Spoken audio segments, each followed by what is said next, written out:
Tu es ici parce que tu sens qu'il y a quelque chose que tu dois changer. Peut-être que tu te sens pris dans une relation qui n'avance pas, dans un environnement de travail qui te consume, ou même dans des habitudes qui t'empêchent de grandir. Dans cette vidéo, tu découvriras comment s'éloigner peut être ton plus grand pouvoir. Pourquoi ? Parce que l'acte de s'éloigner, bien que cela semble simple, a la capacité de transformer ta vie depuis ses fondements. Et ne t'inquiète pas, ici nous ne parlons pas seulement de philosophies abstraites. Nous te guiderons avec des idées pratiques et des outils que tu pourras appliquer dès aujourd'hui. Mais attention, ce que je vais te dire change tout. S'éloigner ne signifie pas abandonner ou fuir, mais prendre le contrôle. Tu apprendras à identifier quand il est temps de faire ce pas, comment le faire sans culpabilité, et surtout comment utiliser ce pouvoir pour redessiner ta vie avec la clarté et la force que tu mérites. Mais avant de commencer, je vous serais extrêmement reconnaissant si vous appuyez sur le pouce levé, car cela m'aide à faire connaître cette philosophie à plus de personnes. Si vous ne voulez manquer aucune vidéo, abonnez-vous et activez la cloche. Maintenant, je veux que tu penses à ceci. Que se passerait-il si tu pouvais sortir de ces situations qui te bloquent avec confiance et sans remords? À la fin de cette vidéo, tu auras la capacité de le faire. Plus de doutes, plus d'excuses. Je vais t'apprendre comment transformer l'acte de s'éloigner en un outil puissant pour grandir émotionnellement, mentalement et même spirituellement. Oui, je te promets de la clarté, un but et un pouvoir renouvelé pour prendre des décisions qui semblaient auparavant impossibles. Ça te semble bien? Alors suis-moi. D'abord, parlons du piège émotionnel dans lequel beaucoup d'entre nous tombent. Il t'est sûrement déjà arrivé de rester dans un endroit ou avec une personne parce que tu sens que c'est ce qu'il faut faire. Parfois, on croit qu'être fort, c'est tout supporter, mais cela ne pourrait pas être plus loin de la vérité. Le psychologue Aref disait « L'amour mature est celui dans lequel les deux se soutiennent sans perdre leur indépendance ». Cela s'applique non seulement à l'amour, mais aussi à toute relation ou situation, travail, amitié, voire famille. Si quelque chose te consume, t'éloigner est une forme d'amour propre. Rolando Goicoechea l'explique de manière décisive dans ses cours. Le premier pas pour changer ta vie n'est pas d'apprendre quelque chose de nouveau, mais de désapprendre ce qui te maintient lié. Et cela, c'est quelque chose que tu oublies. Mais c'est crucial. Souvent, on s'accroche à ce qu'on connaît parce que cela nous donne un sentiment de sécurité, même si cette sécurité est une cage. Réfléchis à ceci. Combien de fois t'es-tu retrouvé dans une situation où tu savais que tu devais t'en aller, mais quelque chose te retenait? Ça peut être la peur du regard des autres, la culpabilité, ou même la fausse croyance que tu n'as pas d'autre option. Mais voici la vérité. Tu as toujours l'option de te choisir toi. S'éloigner n'est pas de l'égoïsme, c'est une déclaration de valeur. Alors, comment savoir s'il est temps de s'éloigner? Voici un point clé. Écoute tes émotions. Si tu ressens constamment de l'anxiété, du stress ou de l'épuisement, ce n'est pas un signe de force, c'est une alarme indiquant que quelque chose ne va pas.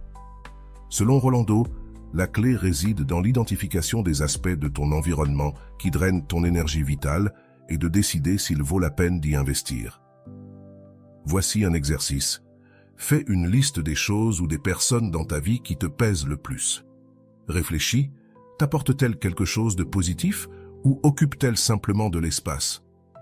Si c'est la seconde option, alors tu sais ce que tu dois faire. Mais attention, car voici quelque chose que tu oublies. L'action la plus puissante n'est pas seulement de décider de t'éloigner, mais de le faire avec un plan clair et le cœur en paix. Car bien souvent, nous interprétons l'éloignement comme un acte de perte, alors qu'en réalité, c'est un acte d'ouverture. Lorsque tu choisis de t'éloigner d'une situation qui ne te convient pas, tu crées de l'espace pour de nouvelles opportunités, de nouvelles personnes et de nouvelles expériences. Quelque chose que tu n'as peut-être pas considéré, c'est que s'éloigner est aussi un acte d'auto-soin. Imagine cela, tu es sur un bateau qui coule et au lieu de chercher une issue, tu décides de rester à bord parce que c'est la chose correcte à faire. Cela a-t-il du sens? Bien sûr que non. Mais c'est exactement ce que nous faisons lorsque nous restons dans des relations ou des environnements qui savent nous détruire. Rolando souligne que l'amour-propre n'est pas de l'égoïsme. C'est la base de toute croissance personnelle. Mets-toi dans cette situation. Que se passerait-il si tu te donnais la permission de lâcher prise? C'est-à-dire, laisser aller cette amitié qui te fatigue, ce travail que tu ne valorises plus, ou même cette version de toi-même qui ne te représente plus. La réponse pourrait te surprendre. Ce qui se passe lorsque tu choisis de t'éloigner, c'est que tu retrouves ton énergie, ton focus et surtout ton pouvoir. Oui, ton pouvoir. Car chaque fois que tu dis oui à quelque chose que tu ne veux pas, tu dis non à ce que tu désires vraiment. D'un point de vue psychologique, ce concept est bien ancré. Selon Wal Rizzo, la dépendance émotionnelle est le plus grand ennemi de la liberté. Cela signifie que tant que tu dépendras de l'approbation ou de l'affection des autres pour te sentir bien avec toi-même, tu ne pourras jamais être vraiment libre. Et c'est ici que le véritable pouvoir de s'éloigner entre en jeu. C'est la manière de se libérer des chaînes qui te retiennent prisonnier.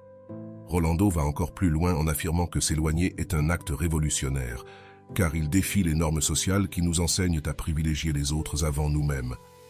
Cette réflexion nous invite à remettre en question ces croyances enracinées qui nous font culpabiliser lorsque nous nous choisissons nous-mêmes. Pourquoi est-il acceptable de se sacrifier pour les autres, mais pas de prendre soin de soi? C'est un paradoxe qu'il est nécessaire de briser. Je veux que tu comprennes ceci clairement. S'éloigner n'est pas une décision que tu prends une seule fois, c'est une habitude que tu dois cultiver chaque jour. Chaque fois que tu priorises ta paix, tu renforces cette habitude. Chaque fois que tu choisis de ne pas rester là où tu n'es pas valorisé, tu renforces ton amour-propre. Et chaque fois que tu choisis de lâcher ce qui te pèse, tu fais un pas de plus vers la vie que tu mérites réellement. Souviens-toi, le pouvoir de s'éloigner ne concerne pas seulement laisser derrière soi ce qui est négatif. Il s'agit aussi d'avancer vers ce qui est positif. C'est comme nettoyer un terrain rempli de débris pour pouvoir construire quelque chose de beau. Rolando résume parfaitement cela. Tu ne peux pas fleurir dans un jardin plein de mauvaises herbes. Élimine ce qui ne te permet pas de grandir et prépare-toi pour ce qui vient. Tu vois, s'éloigner n'est pas la fin, c'est le début. Si tu es prêt à en apprendre davantage sur la façon d'appliquer ce principe dans ta vie, continue à écouter. Car nous allons explorer des conseils pratiques de certains des psychologues les plus influents, y compris plus des idées révolutionnaires de Rolando. Ceci n'est que le début d'un changement qui pourrait transformer ta vie. T'es-tu rendu compte que tu continues à idéaliser ton ex, même si cette relation n'a apporté que du chaos dans ta vie? C'est un schéma courant. Mais voici quelque chose qui pourrait tout changer. L'idéalisation n'est pas de l'amour, c'est une distorsion de la réalité que nous créons lorsque nous ne voulons pas affronter la vérité. Selon Rolando, idéaliser quelqu'un, c'est comme mettre un filtre de rêve sur une photographie qui ne montre pas ce qui est réellement devant toi. Pense-y, tu n'es pas en train de gérer la personne qu'elle était vraiment, mais une version idéalisée que tu as construite dans ton esprit. Peut-être que cette personne a eu quelques bons moments, mais était-il vraiment suffisant pour compenser la douleur, les insécurités ou les déceptions qu'elle a apportées dans ta vie? C'est ici que Rolando t'invite à revenir à la réalité. Personne n'est assez spécial pour justifier ta souffrance constante. Un outil que Rolando partage est de remettre en question ta perception idéalisée. Prends une feuille, divise-la en 2 colonnes. Dans l'une, écris les qualités qui selon toi rendèrent cette personne spéciale. Dans l'autre, note tous les moments de douleur, les fois où tu as ressenti de l'anxiété ou où tu as remis en question ta propre valeur. Cette pratique t'aide à équilibrer la balance émotionnelle et à te débarrasser du sort de l'idéalisation. Un autre point puissant est de comprendre le syndrome de sevrage émotionnel que Rolando explique magistralement. L'absence de cette personne peut être ressentie comme un vide insurmontable, mais ce vide n'est rien d'autre que ton esprit et ton corps habitués à certains stimuli. Il est normal de te sentir ainsi au début, mais cela ne signifie pas que tu dois revenir en arrière. Cette perspective change tout. Au lieu de le voir comme une erreur, tu comprends que tu es dans un processus naturel de désintoxication émotionnelle. Rolando souligne également que, bien souvent, les personnes que nous idéalisons ne sont pas spéciales, mais plutôt habiles à manipuler les émotions. Cela ne signifie pas qu'elles étaient mauvaises, mais elles savaient probablement comment te donner des renforcements positifs au bon moment pour te maintenir émotionnellement connecté. Ce petit pourcentage de moments heureux ne définit pas une relation. Il la maintient simplement dans un cycle toxique, précise Rolando. Voici ta clé. Arrête de t'accrocher aux éclats de lumière dans une tempête. Une relation saine est une lumière constante, pas des étincelles dans l'obscurité. Il est temps que tu te poses la question, qui t'a vraiment fait te sentir spécial? Cette personne ou toi-même en projetant tes désirs et attentes? Selon Rolando, lorsque tu comprends que le pouvoir de rendre quelqu'un spécial vient de toi, tu récupères ce pouvoir et tu peux l'appliquer là où il importe réellement, dans ta propre vie. C'est une leçon difficile mais libératrice. Voici un exercice crucial. Chaque fois que tu te surprends à idéaliser ton ex, souviens-toi de quelque chose que Rolando enseigne dans ses sessions. Pour chaque souvenir agréable, ramène à ton esprit un souvenir difficile. Cela t'aidera à équilibrer la narration et à voir cette personne comme un être humain, pas comme une fantaisie. Cet exercice, bien que gênant, est une étape clé pour lâcher prise. Un autre concept précieux est d'accepter que tout ce qui semble agréable n'est pas forcément bon pour toi. C'est une distinction que, selon Rolando, beaucoup de personnes oublient lorsqu'elles essaient de surmonter une relation. Le fait que tu manques quelqu'un ne signifie pas que cette personne était bonne pour toi. C'est ton esprit qui s'accroche à ce qui est connu, à ce qui est confortable, même si c'était nuisible. Enfin, Rolando propose quelque chose qui peut sembler radical. Il défie la notion selon laquelle tu as besoin de quelqu'un d'autre pour te sentir complet. Selon ses mots, l'amour de soi n'est pas une destination, c'est le voyage. Si tu ne te sens pas suffisant avec toi-même, aucune relation ne comblera ce vide. Cela ne signifie pas que tu dois rejeter la compagnie, mais que tu dois construire une base solide d'amour propre avant de partager ta vie avec quelqu'un d'autre. Avec ces outils, tu peux commencer à lâcher prise, à désidéaliser et à reconstruire. Mais voici ce qui est le plus important. Ce n'est pas un processus que tu dois faire seul. Rolando mentionne que son livre « 7 étapes pour oublier un amour » est conçu pour t'accompagner dans ce chemin, avec des exercices pratiques et des réflexions profondes. Si tu choisis en plus de chercher de l'aide personnelle, il propose des sessions sur mesure qui peuvent te donner l'impulsion nécessaire pour clore ce chapitre et en ouvrir un nouveau rempli de possibilités. Maintenant, c'est à toi de jouer. Commence dès aujourd'hui, car comme le dit Rolando, l'amour de soi n'attend pas qu'un autre le valide. Commence par toi-même et de l'intérieur. Il est crucial de comprendre que le pouvoir de s'éloigner est intimement lié à notre capacité à lâcher ce qui nous maintient ancrés, et rien ne nous lie davantage que les idéalisations que nous construisons dans notre esprit. Ce thème de Rolando nous aide à démanteler ces concepts erronés qui nous gardent piégés dans des relations ou des liens émotionnels nuisibles. Nous ne pouvons pas nous éloigner physiquement si notre esprit et notre cœur restent attachés à une version déformée d'une personne qui n'a jamais été complètement réelle. L'idéalisation, comme l'explique Rolando, est une projection de nos propres carences, peurs et désirs, et tant que nous ne l'affrontons pas, il nous sera impossible de faire le pas vers la liberté émotionnelle. Lorsque nous idéalisons quelqu'un, nous arrêtons de voir cette personne pour ce qu'elle est réellement, et nous commençons à nous accrocher à une fantaisie. Cette fantaisie agit comme une chaîne invisible qui nous empêche d'avancer, même lorsque nous savons que s'éloigner est ce qui est le mieux pour nous. Selon Rolando, la désidéalisation n'est pas un acte de cruauté envers l'autre personne, c'est un acte d'amour propre et d'honnêteté envers soi-même. Cette approche nous rappelle que le premier pas pour s'éloigner ne réside pas dans l'action physique, mais dans la libération émotionnelle. Pourquoi est-il si important d'aborder cet aspect? Parce que bien souvent, nous croyons que nous sommes prêts à partir, mais nous continuons dans des pensées telles que « et si j'avais fait quelque chose de différent ?» Ou peut-être « cette personne était-elle vraiment mon âme sœur ?» Ces doutes nous accablent, nous remplissent de culpabilité et nous poussent à remettre en question notre décision. L'enseignement de Rolando nous offre les outils pour briser ce cycle, en affrontant la réalité et en acceptant que notre bonheur ne dépend de personne d'autre que de nous-mêmes. Le pouvoir de s'éloigner ne peut fleurir tant que nous vivons avec la nostalgie de moments que nous avons surestimés. Rolando explique que souvent, les moments spéciaux que nous nous rappelons avec tant d'affection n'étaient pas réellement aussi exceptionnels, mais que notre esprit les a magnifiés pour justifier notre connexion émotionnelle. En désidéalisant, nous commençons à voir ces souvenirs pour ce qu'ils étaient vraiment. des instants passagers qui ne définissent pas la totalité d'une relation ou d'un lien. De plus, ce travail interne de désidéalisation ne nous permet pas seulement de nous éloigner, mais nous aide également à récupérer notre pouvoir personnel. Lorsque vous cessez d'idéaliser, vous réalisez que le vrai pouvoir est en vous, et non dans la personne que vous aviez mise sur un piédestal, affirme Rolando. Ce changement de perspective transforme le récit. Nous ne sommes plus des victimes d'une relation ratée, mais les protagonistes de notre propre histoire de guérison. Un autre aspect que nous devons prendre en compte est que s'accrocher à une idéalisation nous empêche de nous ouvrir à de nouvelles opportunités.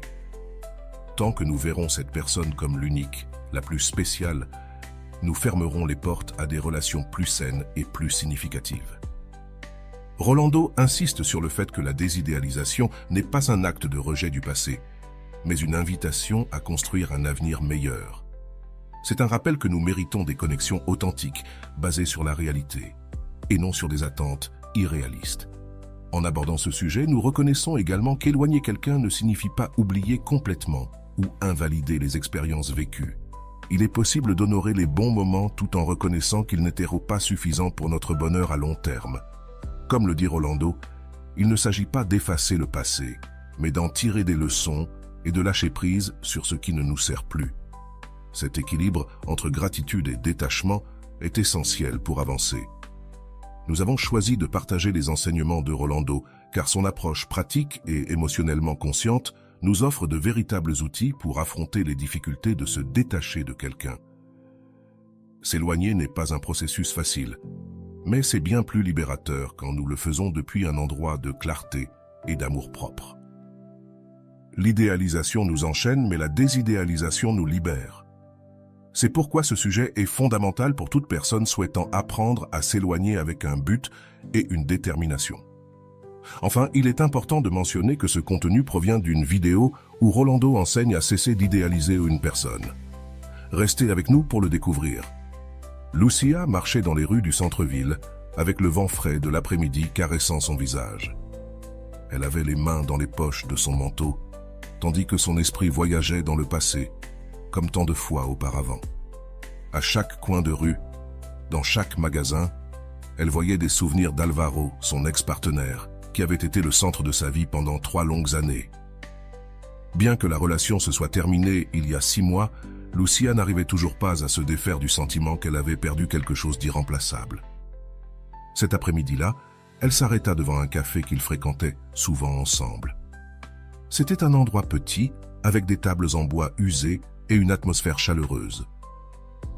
Lucia le regarda depuis l'autre côté de la rue, se demandant si elle serait capable d'entrer sans sentir que les murs l'écrasaient sous le poids des souvenirs. Elle décida de ne pas y aller, se retourna et continua à marcher, tentant de laisser derrière elle la mélancolie qu'elle portait comme une seconde peau. Alvaro avait toujours eu cette capacité à la faire se sentir spéciale. Il était charismatique, avec un sourire qui semblait illuminer n'importe quelle pièce. La façon dont il la regardait, comme si elle était la seule personne au monde, avait conquis Lucia dès le début. Mais derrière cette façade charmante, il y avait aussi une obscurité qu'elle avait préféré ignorer. Alvaro était imprévisible, critique et souvent distant. Il y avait des jours où il la faisait se sentir comme la femme la plus importante de sa vie, et d'autres où il semblait oublier son existence complètement. Pendant longtemps, Lucia justifia ce comportement. « C'est juste sa façon d'être », se disait-elle. « Il a beaucoup de choses en tête, mais il m'aime, je le sais. » Mais l'amour que Alvaro disait ressentir pour elle était souvent accompagné de reproches et de comparaisons qui érodaient sa confiance presque de manière magique pour détourner la conversation et la faire se sentir coupable, comme si tout était de sa faute. Il y avait une nuit que Lucia ne pouvait sortir de son esprit. Bien qu'elle en ait voulu, ils avaient assisté à une réunion avec des amis et tout allait bien jusqu'à ce qu'à leur retour à la maison, Alvaro lui dise qu'elle avait été trop silencieuse et que cela l'avait embarrassée. « Tu es une femme intelligente, Lucia. Pourquoi ne peux-tu pas le montrer quand nous sommes avec mes amis ?» lui reprocha-t-il. Elle passa le reste de la nuit à pleurer en silence, se demandant si elle était vraiment suffisante pour lui. Cependant, les bons moments revenaient toujours, et avec eux, l'espoir que tout s'améliorerait. Alvaro l'emmenait dîner, lui écrivait des messages romantiques inattendus, et lui promettait même de changer, Et Lucia, amoureuse et anxieuse de préserver cette connexion, s'accrochait à ses promesses comme si elles étaient la planche de salut d'un naufrage. Mais les jours de calme étaient toujours suivis de tempêtes. Un après-midi, en vérifiant son téléphone, Lucia trouva un message qu'Alvaro avait envoyé à une autre femme. Ce n'était pas explicite, mais il était plein de flirt, suffisant pour déclencher toutes les alarmes dans son esprit. Lorsqu'elle le confronta, il se défendit en disant que ce n'était qu'une amie, qu'elle exagérait et que son insécurité était ce qui détruisait réellement leur relation. Lucia voulait le croire. Elle voulait s'accrocher à l'idée que Alvaro était l'homme idéal qu'elle avait imaginé, mais cette nuit-là, quelque chose en elle commença à se briser. Le doute et la peur se mêlèrent à une sensation croissante qu'elle perdait le contrôle de sa propre vie. Qui était-elle au-delà de cette relation? Qu'était-elle devenue, la femme forte et indépendante qu'elle était avant de le rencontrer? Les jours passaient, et bien que Lucia ait tenté d'ignorer ces questions, elle continuait de la hanter. Le titre était direct. Comment arrêter d'idéaliser son partenaire? Sans trop réfléchir, elle cliqua et commença à écouter les paroles de Rolando. Elles résonnèrent profondément en elle. L'idéalisation n'est pas de l'amour, c'est une manière de s'accrocher à quelque chose qui n'existe pas vraiment, disait-il dans la vidéo. Et Lucia, pour la première fois depuis longtemps, eut l'impression que quelqu'un décrivait exactement ce qu'elle vivait. Rolando parlait de la façon dont l'esprit humain crée des fantasmes sur les personnes que nous aimons, surtout lorsque nous sommes dans des relations toxiques. On s'accroche à ce qui aurait pu être, pas à ce que c'est réellement, disait-il. Ce message resta gravé dans l'esprit de Lucia. Cette nuit-là, elle téléchargea le livre qu'il recommandait dans la vidéo, 7 étapes pour oublier un amour, et commença à le lire avidement. Les premiers chapitres du livre étaient comme un miroir qui reflétait tout ce qu'elle n'avait pas voulu admettre. Elle reconnut comment elle avait construit une version idéalisée d'Alvaro, ignorant les signaux d'alarme et les moments de souffrance. Un des exercices du livre la conduisit à écrire une lettre, non pas pour l'envoyer, mais pour libérer tout ce qu'elle ressentait. Dans cette lettre, elle remerciait Alvaro pour les bons moments, mais lui reconnaissait aussi le mal qu'il lui avait causé. Ce fut un exercice cathartique qui la laissa épuisée, mais aussi soulagée. Petit à petit, Lucia commença à pratiquer les outils que Rolando partageait. Elle sortait marcher seule, observant les couples dans les parcs, comme il le suggérait dans une de ses vidéos. Cela l'aida à réaliser que personne n'est aussi spécial que notre esprit veut le croire dans les moments de dépendance. Elle commença également à consacrer du temps à des projets personnels qu'elle avait abandonnés pendant la relation, comme ses cours de peinture. Cependant, le chemin n'était pas facile. Il y avait des jours où les doutes revenaient, où elle se demandait si elle avait vraiment fait le bon choix en laissant Alvaro. Mais chaque fois que ces doutes apparaissaient, elle revenait au livre, aux paroles de Rolando, et se rappelait qu'elle était dans un processus de guérison. Lucia commença à remarquer de petits changements dans sa façon de penser. Pour la première fois depuis des mois, elle put passer devant le café sans ressentir ce poids sur sa poitrine. Elle arrêta aussi de regarder les réseaux sociaux d'Alvaro, une décision qui, au début, lui sembla difficile, mais qui se transforma rapidement en une libération. Bien que le processus fût lent, Lucia commençait à sentir que quelque chose en elle changeait. Elle décida de se concentrer sur une routine qui donnerait de la structure à ses journées. Chaque matin, elle se levait tôt, préparait une tasse de café et s'asseyait pour lire le livre de Rolando. Bien qu'au début elle ne parvint à avancer que de quelques pages, elle se retrouva rapidement à souligner des phrases qui résonnaient profondément en elle.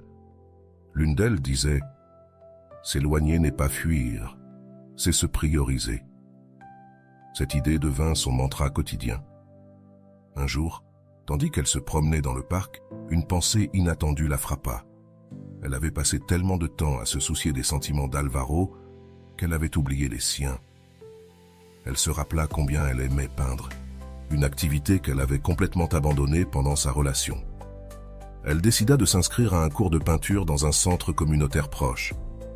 Bien que le simple fait de s'inscrire lui semblait un petit pas, elle ressentit cela comme un véritable triomphe personnel. Au cours de peinture, Lucia rencontra d'autres personnes ayant des histoires variées, dont certaines guérissaient également de relations difficiles.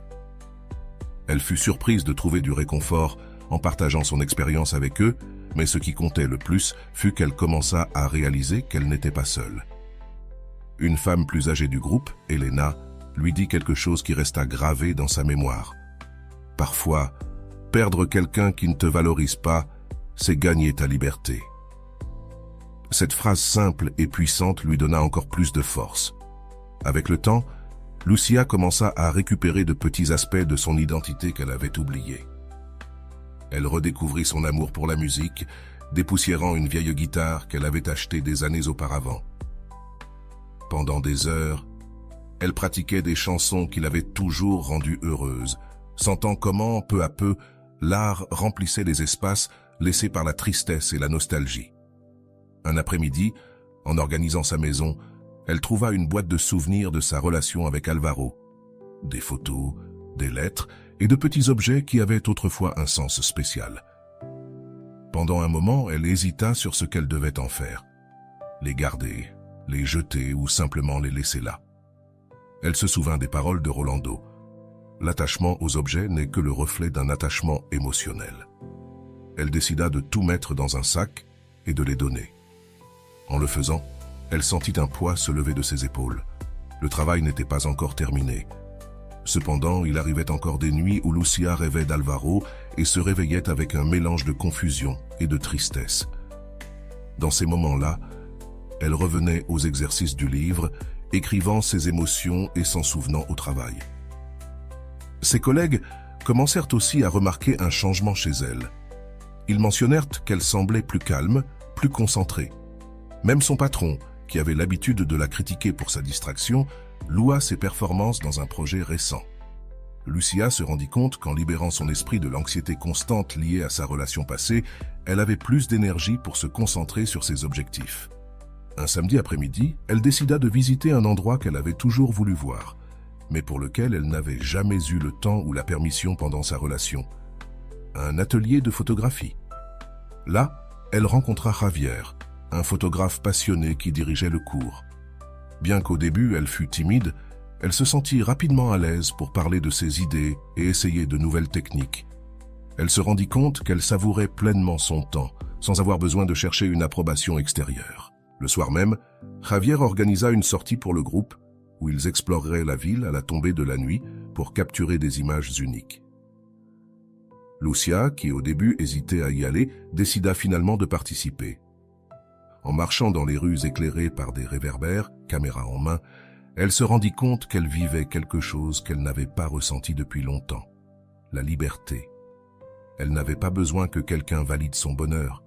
Elle était en train de le construire par elle-même. Peu de temps après, une ancienne amie de Lucia, Marina, l'invita à une réunion chez elle. C'était la première fois depuis longtemps qu'elle se sentait prête à socialiser dans un cadre plus détendu. Pendant la réunion, quelqu'un mentionna Alvaro, et Lucia, à sa grande surprise, se rendit compte qu'elle ne ressentait plus la douleur aiguë qui la paralysait autrefois. Elle pouvait parler de lui sans colère ni nostalgie. Ce fut un moment révélateur. Pendant ce temps, Lucia continuait de suivre les conseils de Rolando. Elle avait adopté l'habitude d'écrire dans un journal chaque soir, réfléchissant sur sa journée et marquant ses progrès. Les petits accomplissements qu'elle atteignait, une nuit, en relisant ses anciens écrits, lui firent prendre conscience de combien elle avait progressé depuis le début de ce voyage de découverte de soi. Bien qu'il restait encore du travail à faire, la femme qui lisait ces mots était plus forte et plus sûre d'elle que jamais. Lors de l'une de ses séances de peinture, Elena, la femme plus âgée du groupe, lui proposa d'exposer ses œuvres dans une petite galerie locale. Bien qu'elle ait d'abord hésité, elle décida d'accepter. Préparer les tableaux, organiser les détails, et finalement les voir accrochés au mur de la galerie, fut une expérience profondément gratifiante. Ce fut la première fois depuis des années que Lucia ressentit de la fierté pour quelque chose qu'elle avait accompli seule. Le jour du vernissage, tandis que les visiteurs admirèrent son travail, elle se rendit compte de quelque chose d'important. Elle commençait à vivre sa vie sans porter le poids du passé. Le tableau qui attira le plus l'attention ce soir-là était un autoportrait qu'elle avait réalisé quelques semaines auparavant, où elle se représentait entourée de couleurs vives et de formes fluides. Quelqu'un lui demanda ce que cela représentait et Lucia, avec un sourire, répondit simplement « Un renouveau ». Lucia, après des semaines à se concentrer sur elle-même, commença à remarquer un changement subtil mais puissant. Les petites décisions qu'elle prenait chaque jour renforçaient un sens du contrôle et de l'autonomie qu'elle croyait avoir perdu. Ce ne fut pas quelque chose de soudain, mais le résultat d'un effort constant pour se prioriser. Chaque fois qu'elle disait non à une invitation qu'elle ne voulait pas accepter, chaque fois qu'elle choisissait de consacrer du temps à ses projets plutôt que de répondre à des demandes extérieures, elle sentait qu'elle récupérait un peu plus de son pouvoir. Un après-midi, alors qu'elle préparait un tableau pour une nouvelle exposition, elle reçoit un message d'Alvaro. C'était un message bref et décontracté, comme si les mois de silence n'avaient jamais existé. « Salut, comment ça va ?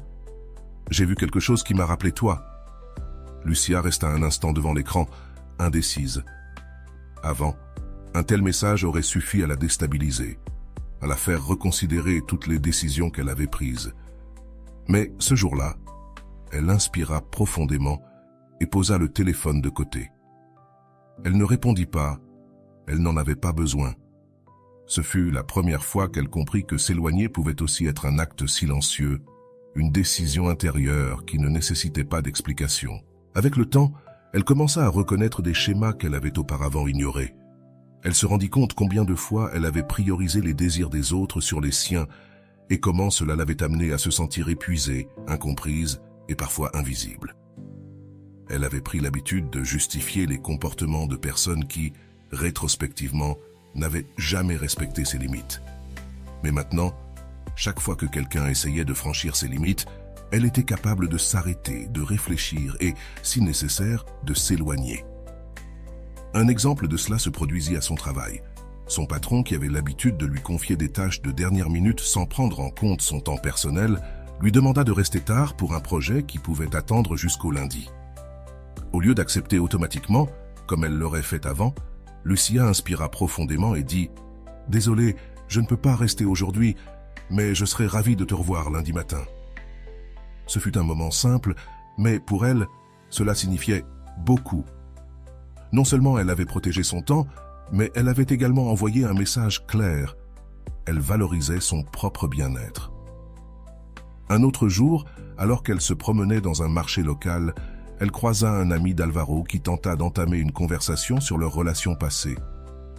Avant, elle aurait ressenti le besoin de justifier sa décision, d'expliquer pourquoi les choses n'avaient pas fonctionné. Mais cette fois, elle sourit simplement et dit « Je ne pense pas qu'il y ait grand-chose à dire. Je suis dans un autre chapitre de ma vie maintenant. » Ce fut un point de bascule pour Lucia. Elle ne se sentait plus obligée d'expliquer ses choix à qui que ce soit. En poursuivant son focus sur ses objectifs personnels, Lucia découvrit le véritable pouvoir d'avoir une direction claire dans sa vie. Son projet de peinture devenait quelque chose de plus qu'un passe-temps. C'était une expression de sa croissance, de sa capacité à transformer la douleur en quelque chose de beau. Les expositions qu'elle avait organisées attiraient non seulement plus de visiteurs, mais lui donnaient également confiance pour explorer de nouveaux styles et techniques. Elle commença même à vendre certaines de ses œuvres, ce qui lui donna un sens renouvelé de liberté. Une nuit, tandis qu'elle travaillait sur un nouveau tableau, elle réfléchit à tout le chemin parcouru. Comme dans le passé, elle avait constamment cherché la validation des autres, permettant que leurs désirs et attentes définissent sa valeur. Maintenant, elle comprenait que sa valeur n'était pas déterminée par ce que les autres pensaient d'elle, mais par la manière dont elle se percevait elle-même. Chaque décision qu'elle prenait, chaque limite qu'elle fixait, renforçait cette perception. La plus grande preuve de sa croissance arriva lorsqu'elle reçut de nouveau un message d'Alvaro, cette fois plus insistant. Il voulait parler, clarifier les choses, disait-il. Mais Lucia, au lieu de ressentir la tentation de répondre, se contenta de supprimer le message. Elle n'avait plus besoin de cette conversation, non pas parce qu'elle évitait le conflit, mais parce qu'elle savait que rien de ce qui serait dit ne changerait ce qu'elle avait déjà décidé. Son bien-être passait en priorité. Lucia commença aussi à remarquer comment ce pouvoir de s'éloigner se reflétait dans d'autres domaines de sa vie. Lors d'une réunion avec des amis, une conversation devient tendue lorsqu'une personne commença à critiquer ses choix. Plutôt que de rester silencieuse ou d'essayer de se défendre, Lucia se contenta de dire « Je comprends que tu puisses avoir un avis différent, mais je suis heureuse des choix que j'ai faits. » La sécurité dans sa voix surprit même ses amis, qui changèrent rapidement de sujet. Pendant son temps libre, elle commença à explorer de nouvelles activités qu'elle avait toujours voulu essayer, mais qu'elle ne se permettait pas auparavant. Elle prit des cours de danse, quelque chose qu'elle avait toujours considéré hors de sa zone de confort, et découvrit qu'elle adorait ça. Elle s'inscrivit également à un cours d'écriture créative, où elle commença à travailler sur une histoire basée sur ses expériences. Le simple acte de coucher son histoire sur papier fut un moyen puissant d'affirmer son autonomie et sa croissance. À mesure que Lucia s'éloignait des personnes et des situations qui ne respectèrent pas son temps ni son énergie, elle remarqua comment son cercle social changeait. Les relations qui semblaient inamovibles commencèrent à s'effacer, laissant place à de nouvelles connexions avec des personnes qui partageaient ses valeurs et la soutenaient véritablement. Ces nouvelles amitiés ne se contentèrent pas de l'inspirer. Elles l'aidaient également à garder le cap sur son chemin vers une vie plus authentique. Une nuit, alors qu'elle contemplait l'un de ses tableaux fraîchement terminés, Lucia réalisa que le pouvoir de s'éloigner n'était pas seulement une compétence qu'elle avait développée, mais une philosophie de vie. Dans chaque décision, dans chaque relation, elle priorisait ce qui importait vraiment, sa paix, son bien-être et son authenticité. Et bien qu'il y ait encore des jours difficiles, elle savait qu'elle avait les outils pour les affronter. Lucia, depuis qu'elle avait décidé de s'éloigner définitivement d'Alvaro, commença à remarquer des changements profonds dans sa vie émotionnelle. Le premier grand fruit de cette décision fut la paix intérieure. Elle n'avait plus à marcher sur des œufs, essayant de deviner comment Alvaro réagirait ou si ses paroles seraient tordues contre elle. Elle se rendit compte que la tranquillité qu'elle ressentait, en étant plus constamment sur des montagnes russes émotionnelles, était quelque chose qu'elle n'avait jamais vécu pleinement avant. Dans sa relation, avec cette paix vint la clarté. Elle pouvait maintenant réfléchir à sa relation sans le voile de l'idéalisation qui avait obscurci son jugement pendant si longtemps. Pour la première fois, elle fut capable d'identifier les schémas toxiques qui l'avaient maintenue. Elle se rappela comment elle se blâmait pour chaque dispute, comment elle justifiait les brusqueries d'Alvaro et minimisait sa propre douleur pour ne pas créer de problème. S'éloigner lui permit de voir tout cela pour ce que c'était vraiment, une dynamique malsaine qui avait épuisé son estime de soi. Cette nouvelle compréhension ne l'aida pas seulement à guérir, mais lui permit aussi d'établir des standards plus élevés pour ses relations futures. Lucia décida qu'elle n'accepterait plus jamais moins que ce qu'elle méritait. Elle apprit à valoriser son temps, son énergie et surtout son cœur. Elle commença à établir des limites claires dans ses interactions avec les autres, quelque chose qu'elle jugeait auparavant impossible. Ce renforcement de son autorespect fut, sans aucun doute, l'un des fruits les plus précieux de son éloignement. Un jour, en discutant avec son amie Marina, celle-ci lui demanda si elle pensait encore à Alvaro. Lucia sourit et répondit avec sincérité « Oui, mais plus de la même manière. Maintenant, je le vois comme une étape d'apprentissage, pas comme une perte. » Cette réponse surprit même Lucia.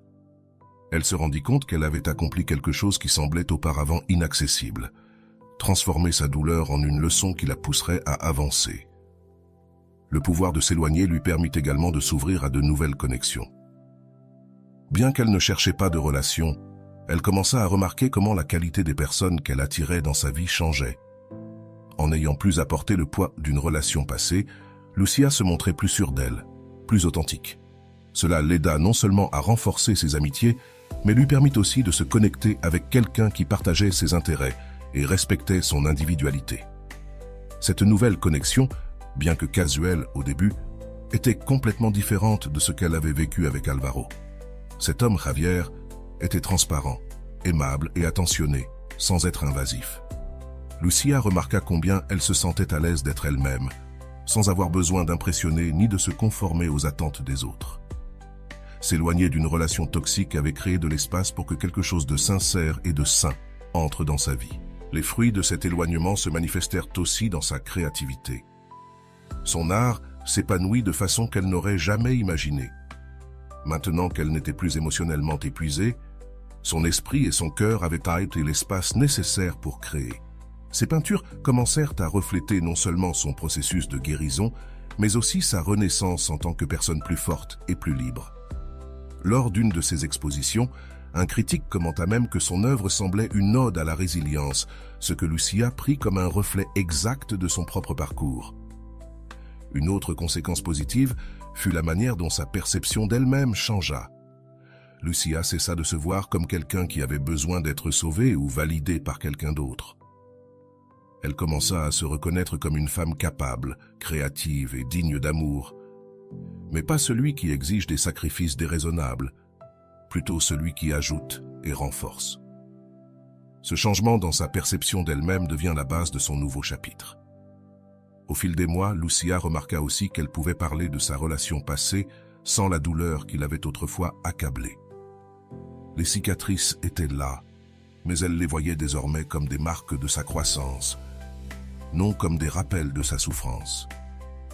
Cela ne lui permettait pas seulement de clore ce chapitre de sa vie, mais l'aidait aussi à parler à d'autres personnes qui traversèrent des situations similaires, leur offrant le soutien dont elle avait elle-même eu besoin. Le fruit le plus significatif de tout cela fut la reconnexion avec son propre pouvoir. S'éloigner d'Alvaro n'avait pas seulement signifié laisser derrière une relation toxique, mais aussi récupérer sa vie. Elle comprit que chaque décision prise en faveur de son bien-être n'était pas seulement un acte de guérison, mais une déclaration d'amour de soi. Elle avait appris que le véritable pouvoir ne réside pas dans le fait de changer les autres, mais dans le courage de choisir ce qui est mieux pour soi-même. Rolando, la désidéalisation comme clé du pouvoir de s'éloigner. Rolando souligne que l'idéalisation n'est pas de l'amour, mais une projection de nos manques et de nos peurs. Ce concept est crucial pour comprendre le processus de Lucia.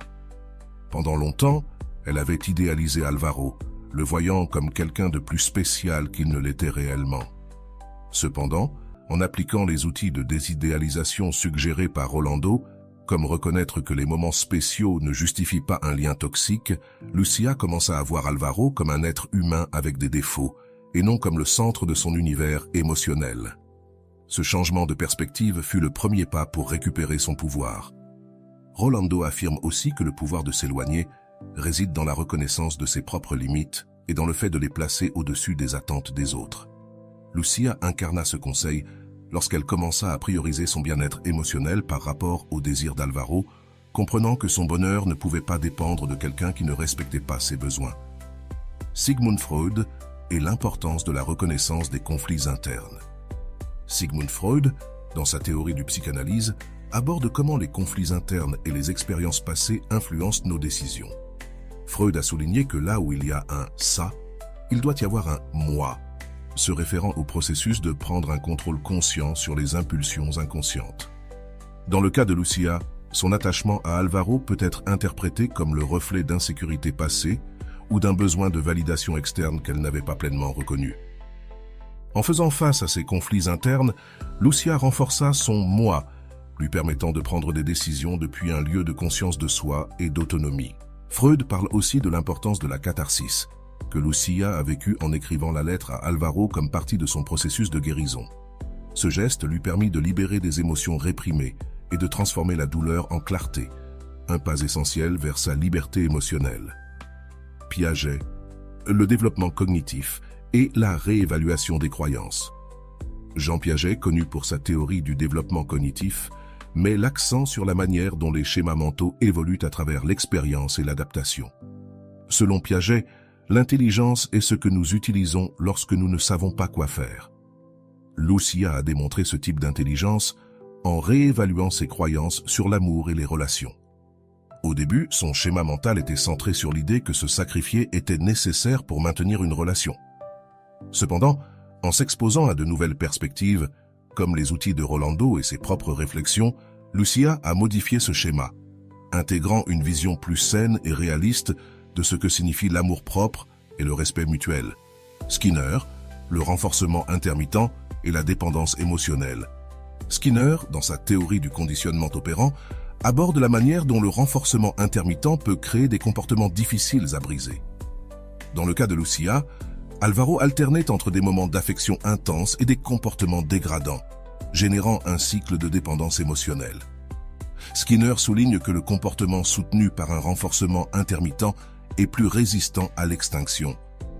Cela explique pourquoi Lucia a eu tant de difficultés à s'éloigner. Au début, les brèves périodes positives renforcèrent son espoir, malgré la douleur constante. En prenant de la distance et en brisant le cycle, Lucia a éliminé ce renforcement intermittent. Cela ne l'a pas seulement aidé à guérir, mais a également renforcé sa capacité à identifier des schémas similaires à l'avenir, se protégeant ainsi de retomber dans des relations toxiques. L'estime de soi est le sens de la direction. L'analyse de l'histoire de Lucia peut également être enrichie par une réflexion sur la manière dont le respect de soi et la clarté d'objectifs transforment nos relations. Rolando affirme que s'éloigner n'est pas seulement un acte d'auto-préservation, mais une déclaration de sa propre valeur. Ce principe a été fondamental pour que Lucia comprenne que son temps, son énergie et son amour étaient précieux et qu'il méritait d'être investi dans des personnes et des activités qui la respectaient et l'enrichissaient. Piaget ajoute que chaque nouvelle expérience est une opportunité pour reconstruire nos schémas mentaux et grandir. Lucia a appliqué cela en se reconnectant avec ses passions, comme la peinture et l'écriture, utilisant ses activités comme des plateformes pour redéfinir qui elle était en dehors de la relation avec Alvaro. Lucia, en tant que protagoniste de cette histoire, nous offre une perspective profonde sur le pouvoir de s'éloigner et comment cet acte transcende la simple séparation physique. Son voyage nous amène à comprendre les dynamiques émotionnelles et psychologiques qui régissent nos relations et comment les affronter avec courage peut transformer nos vies. D'un point de vue psychanalytique, Sigmund Freud a expliqué que de nombreux comportements sont gouvernés par des conflits internes inconscients. Dans le cas de Lucia, sa résistance initiale à quitter Alvaro peut être interprétée comme un mécanisme de défense. Freud dirait que le conflit entre son ça, ses désirs d'attachement et de sécurité, et son surmoi, sa conscience critique, l'a maintenu dans une relation malsaine. En confrontant sa situation, Lucia a renforcé son moi, le médiateur qui lui a permis de prendre des décisions plus équilibrées et bénéfiques pour son bien-être émotionnel. Rolando souligne que l'idéalisation n'est pas de l'amour mais un reflet de nos manques et de nos peurs. Ce concept est clé pour comprendre le processus de Lucia. Pendant longtemps, elle a idéalisé Alvaro, se concentrant sur les quelques bons moments tout en minimisant la douleur qu'il lui causait.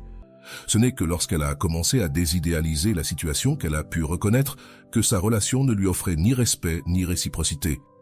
Ce changement de perspective a été le premier grand pas vers sa guérison. D'après la théorie du développement cognitif de Piaget, nous pouvons comprendre que Lucia a traversé un processus d'accommodation où son schéma mental sur ce qu'une relation devrait être a été transformé. Piaget affirme que l'intelligence est ce que nous utilisons lorsque nous ne savons pas quoi faire.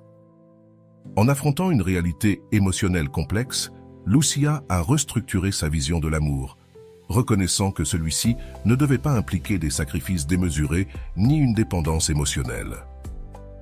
Le renforcement intermittent, décrit par B.F. Skinner, explique pourquoi les relations toxiques peuvent être si addictives. Lucia a expérimenté ce cycle lorsque Alvaro alternait entre des moments d'affection et de désapprobation, la maintenant émotionnellement attachée.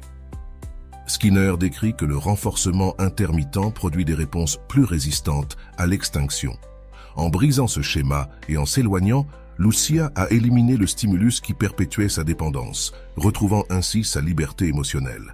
Elle est également profondément liée au respect de soi et à l'établissement de limites claires.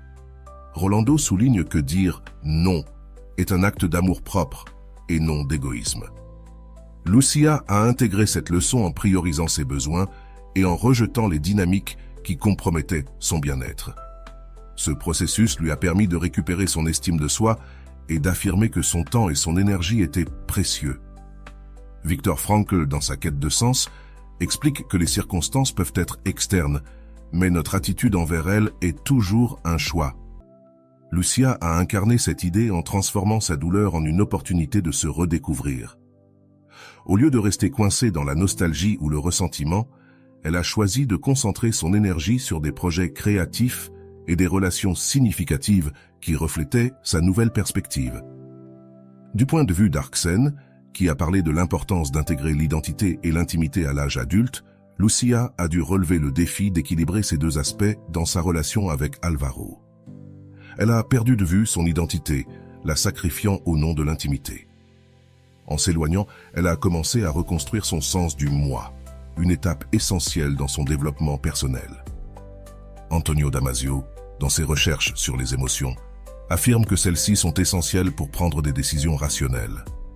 Lucia n'a pas ignoré ses émotions envers Alvaro. Elle les a utilisées comme guide pour comprendre ce dont elle avait besoin et ce qu'elle devait laisser derrière. Cette intégration entre émotion et raison a été cruciale pour qu'elle puisse prendre des décisions en accord avec ses valeurs. L'approche humaniste de Carl Rogers propose une idée puissante. Quand je regarde le monde avec acceptation, je le comprends mieux. Lucia a appliqué cette acceptation à elle-même, reconnaissant ses erreurs et se permettant de grandir à partir d'elles. Ce faisant, elle a créé un espace intérieur où l'autocompassion et l'auto-acceptation ont remplacé l'autocritique. Enfin, Albert Bandura, dans sa théorie de l'apprentissage social, met en avant ce que nous apprenons en observant les autres. En devenant un modèle de résilience pour son entourage, Lucia a non seulement transformé sa propre vie, mais a aussi inspiré les autres à valoriser leur autonomie émotionnelle et à rechercher des relations qui leur apportent de la croissance et non de la souffrance. L'histoire de Lucia n'est pas seulement un récit de dépassement de soi, mais un témoignage du pouvoir transformateur de s'éloigner de ce qui nous nuit. À travers des concepts comme la désidéalisation, le renforcement émotionnel et le respect de soi, elle nous montre que la véritable liberté émotionnelle naît lorsque nous choisissons de nous prioriser et de construire une vie qui reflète notre authenticité et notre valeur. T'es-tu déjà demandé comment serait ta vie si tu pouvais vraiment prioriser? Arrête-toi un moment et réfléchis. Y a-t-il une relation ou une situation dans ta vie qui draine ton énergie et t'empêche d'avancer? Si la réponse est oui, c'est le moment de commencer à passer à l'action. Que se passerait-il si tu décidais aujourd'hui de poser des limites, comme l'a fait Lucia? Comment crois-tu que ta vie changerait? Réfléchis à ceci. Quelle partie de toi a idéalisé quelqu'un ou quelque chose et quelles émotions se cachent derrière cette idéalisation? Comme nous l'avons vu dans l'histoire de Lucia, rompre ce cycle n'est pas facile, mais c'est absolument libérateur. Peux-tu identifier ces moments où tu as justifié des attitudes ou des comportements qui ne t'apportent rien de positif? Que peux-tu faire aujourd'hui pour commencer à désidéaliser ces relations ou situations? Maintenant, imagine comment serait ta vie si tu pouvais dire non, sans culpabilité. Dans quels aspects de ta vie as-tu besoin de commencer à établir des limites plus claires? Réfléchis à cela. Pourquoi crois-tu qu'il est si difficile de dire non? Est-ce par peur du rejet, comme le mentionnent les psychologues, ou peut-être parce que tu sens que tu ne mérites pas de prioriser? Pense à une petite action que tu pourrais entreprendre aujourd'hui pour pratiquer ce non assertif. Nous voulons savoir. As-tu déjà eu l'impression que ta valeur dépend de ce que tu fais pour les autres? Si la réponse est oui, comment pourrais-tu commencer à changer cette perception? Écris-nous dans les commentaires et partage tes expériences. Ton histoire pourrait inspirer d'autres personnes qui luttent avec ce même défi. Si tu fais face à une relation que tu sens nuisible, nous t'encourageons à réfléchir à cette question. Qu'est-ce qui serait différent dans ta vie si tu décidais de t'en éloigner? Souviens-toi, comme le dit Rolando, le pouvoir de s'éloigner réside dans le fait de prioriser ta paix et ton bien-être au-dessus de toute autre chose. Es-tu prêt à faire de ton bien-être une priorité? Te sens-tu pris dans un cycle de renforcement intermittent, comme celui expliqué dans l'histoire de Lucia? Ces moments de gentillesse qui te maintiennent attaché à une relation ou situation qui te fait du mal valent-ils plus que ta tranquillité? Partage ton expérience dans les commentaires. Nous sommes là pour t'écouter. Nous t'invitons à faire un exercice maintenant. Ferme les yeux et imagine comment serait ta vie si tu avais la liberté de décider à qui et à quoi tu dédies ton temps et ton énergie. Quel changement commencerais-tu à faire? Écris dans les commentaires. L'absence est mon pouvoir, un engagement envers toi-même pour commencer à prioriser. Et voilà, j'espère que vous avez trouvé beaucoup de valeur dans cette vidéo. Merci d'être resté jusqu'à la fin de cette vidéo. J'adore quand vous faites ça. Si vous en voulez plus, vous pouvez écrire en commentaire « J'en veux encore plus ». J'espère vous revoir dans une autre vidéo.